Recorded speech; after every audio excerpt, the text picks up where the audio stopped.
Good morning, class. Our topic today is political economy of media, and this will be our lesson number 8. So, media is often associated with issues regarding the economy, politics, and society. So, this is because media, as we know, no, is the channel of communication. And since this is the channel of communication, every part of our system, of our society, or in every part of our system and our society, media is very vital. So it is very important for us to know the role of media in economic, politics, society, and even education.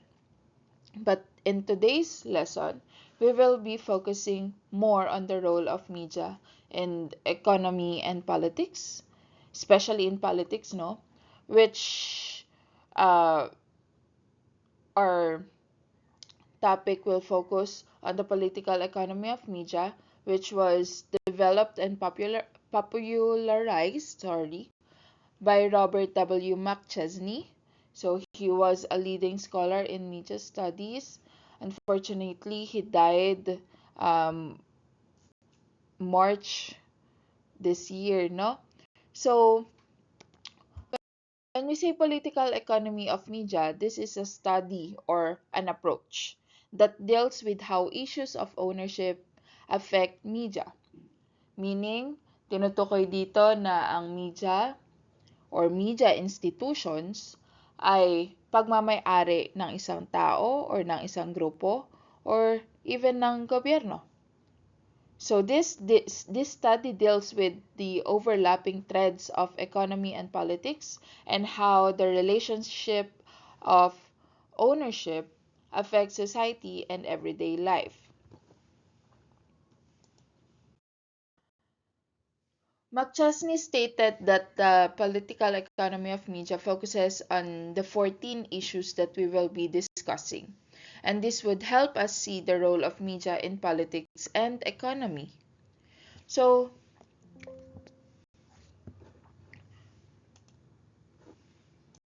the first issue that he stated is how media firms and markets operate.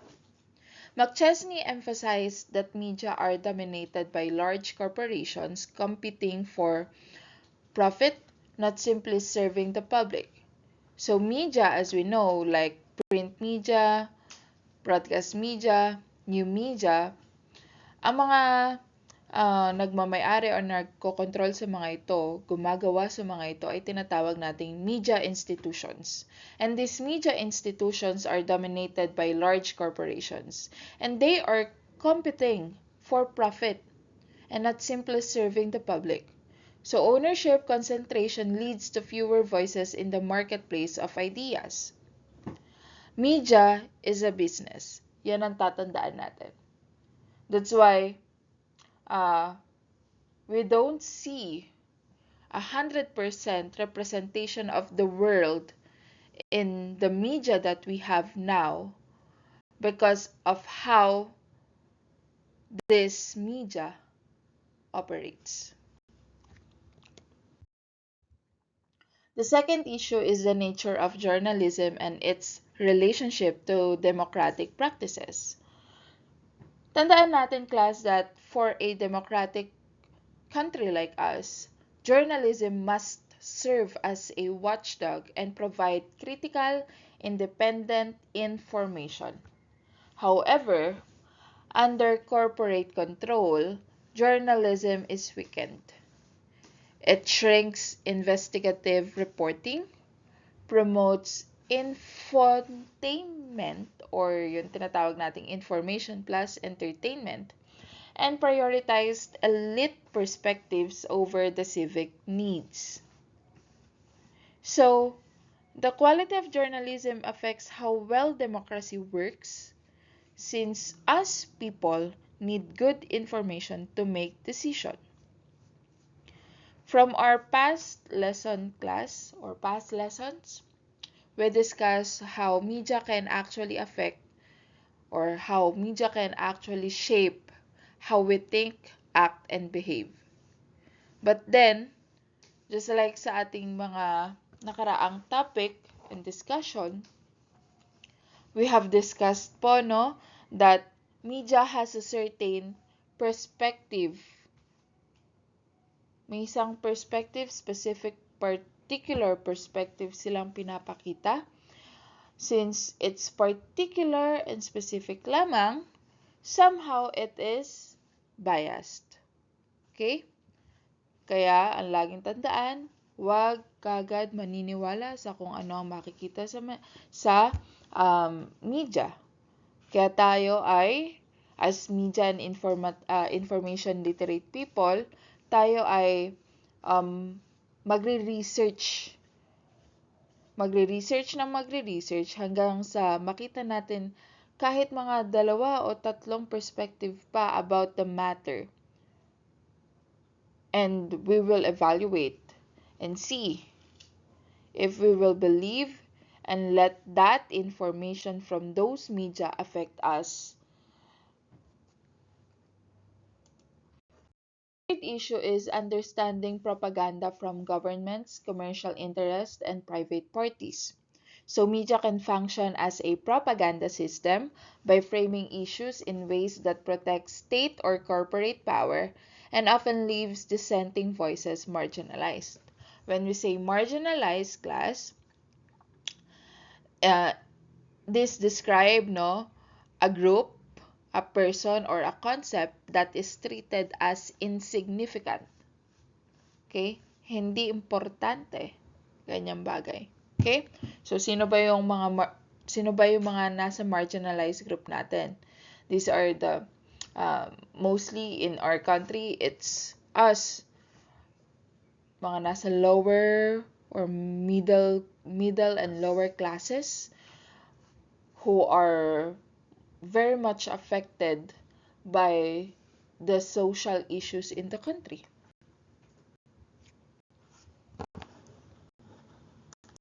Next issue is commercial media and the depolitization of society. So, McChesney stated that by focusing on entertainment and consumerism, media encourage people to think of themselves as consumers rather than citizens, weakening public engagement in democratic life. But as we can see with the recent happening in our country, following the issues surrounded corruption in DPWH, no? Makikita natin na mas nagiging aware ang mga tao, mas nagkakaroon sila ng pake ngayon compare before. Because before, the media focuses more in entertainment and consumerism. So people thought that they are only consumers. But now, with the help of the new media, people are now thinking as citizens rather than just consumers. Yun nga lang, hindi natin maikakaila na may mga passive and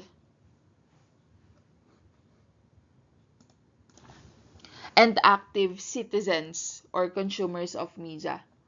Okay? Yung mga passive, sila yung tanggap lang ng tanggap kung ano yung nakikita nila sa media.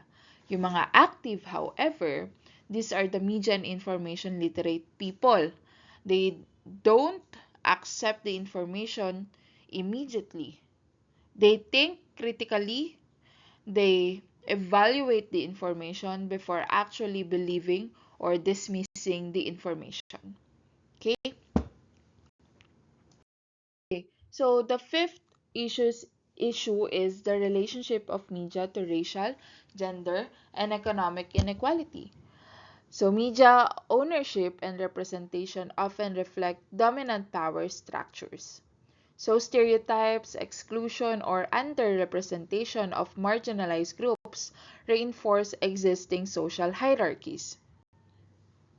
So with how media represents these issues, it can reflect, or challenge it.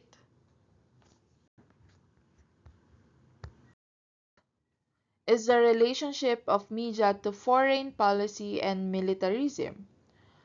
McChesney shows how media often align with state power in legitimizing wars or foreign interventions. Example, the pro-war coverage and silence on dissent. We all know that media can shape how we think, act, and behave. And this is also connected to how we people see wars and international relations. Imagine if there is no coverage of what is happening between Israel and Gaza. People would think that the world is at peace. People would think that nothing is wrong between international relations. But then media shows what is happening between Israel and Gaza. Media shows what is happening between the Philippines and China about the pinag-aagawang ang tawag dito? Body of water. Water territory rather, sorry. Okay? So, imagine if there is no media covering this. We might somehow think that the world is kind and peaceful, no? So media shapes how we see the foreign policy and militarism. Seventh issue is the specific role of advertising in shaping media markets and contexts. Advertising dictates what media content gets produced. Media prioritize audiences attractive to advertisers, and the controversial topics that upset sponsors are often avoided. Let's say Celebrity A and Celebrity B. Si Celebrity A is a very famous actress, let's say famous idol din, but then because of a dating issue, nagkaroon ng bahid ang kanyang influence. Ang kanyang kasikatan. Let's say si Celebrity A ay isang K-pop idol and K-actress, no? Kasi doon sa kanila sobrang big deal yung dating. They call it scandal. So, ayun. Let's say for example, if we are the advertisers, possible, no? Because of this scandal ni Celebrity A, maaaring tanggalin natin sa kanya yung sponsorship and endorsement at ibigay kay Celebrity B. Na hindi man kasing sikat ni Celebrity A, at least hindi mababahiran yung ating pinopromote dahil wala siyang controversies. Okay? It will not upset the sponsor. Okay? So ads influence what media shows because they are the main source of profit. Next, we have the communication policy making process. So McChesney stated that policy decisions like who gets broadcast license, how digital platforms are regulated, it reflect the influence of powerful corporate lobbies rather than the broader public interest. So, this issue states lang po, no, it makes sense in a way that who makes the rules about media and communication affects its freedom and access. Okay? Next, telecommunication policies and regulations. So, McChesney argues that the regulation, has benefited big corporations, not the public, by allowing mergers, monopolies, and less diversity in voices. So, laws about TV, radio, internet, and phones shape what information people can get. issue that McChesney stated is the relationship of communication to global and contemporary capitalism. So media systems are now globalized class. It is dominated by multinational corporations. That's why media can both reflect and advance capitalist interests, spreading consumerism worldwide. Next, the nature of commercialism and its impact about culture. Commercial media normalize a culture centered on consumption, entertainment, and profit, undermining spaces for critical, educational, or public interest content. So this business side of media affects what culture is being promoted. Kagaya nga po ng sabi, right now, the culture that are being promoted in this business side of media are more on the consumerism, entertainment, and profit. Next, we have public broadcasting and the establishment of alternative media institutions and systems. McChesney stressed the importance of non-commercial, independent, and public media as alternatives to corporate-controlled media to support democratic communication. Meaning, independent or community media can give people other voices beyond big corporations.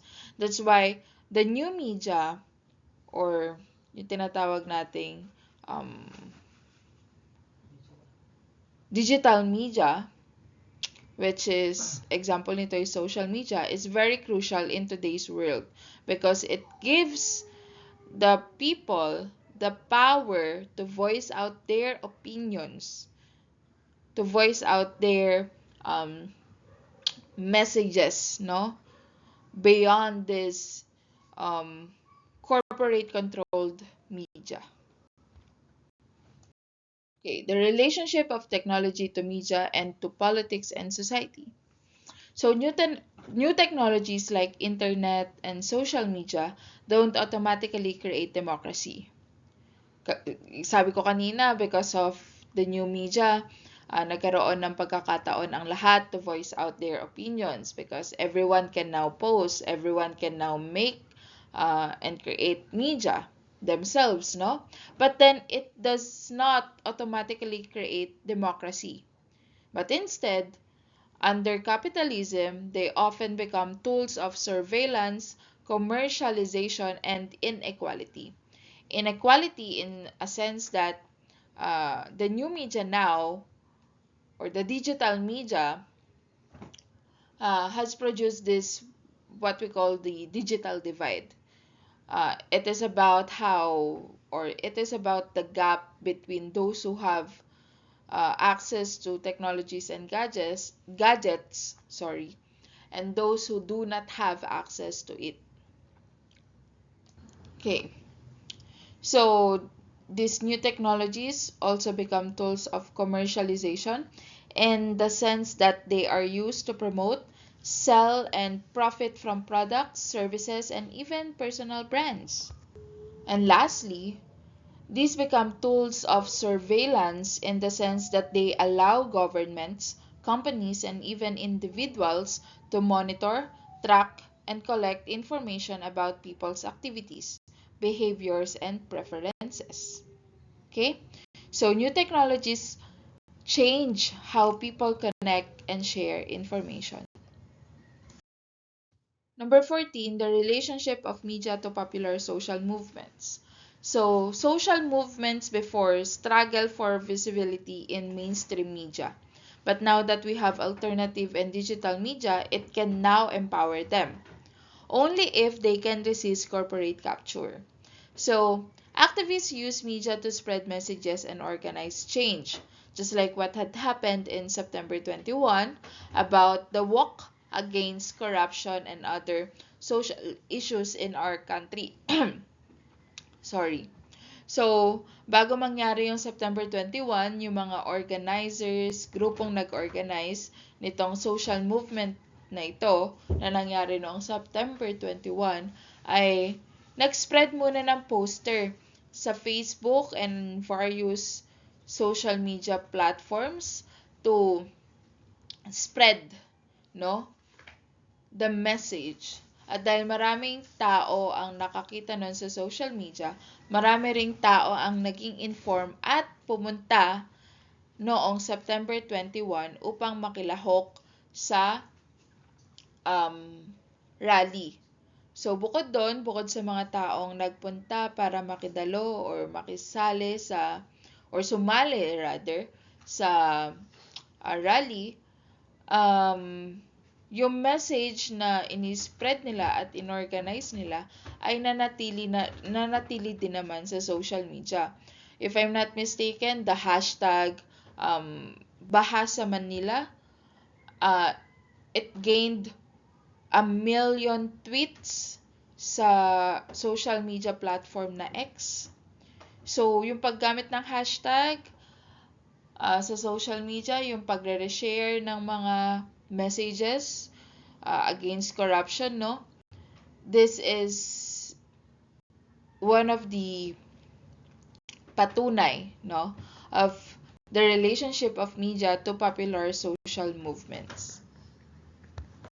Summarize, class.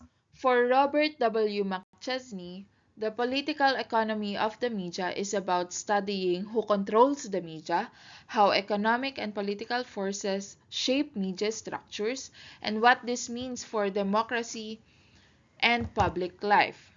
So, political economy of media challenges the idea that media are simply neutral messengers and shows how they reflect and reinforce system of power. McChesney ties all these points together by showing that the media system is deeply intertwined with capitalism, politics, and power. That instead of being neutral, media institutions reinforce inequalities, promote consumerism, and limit democracy. Unless challenged by policy reform, public broadcasting, and grassroots or alternative media movements. So, political economy of media shows us the role of media in economy, especially in politics. This is a very timely lesson, class, considering what had happened last September 21.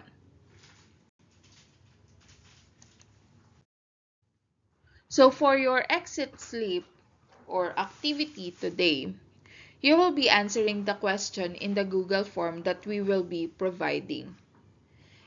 I want you to reflect on what had happened in September 21 before answering the question po. Thank you so much.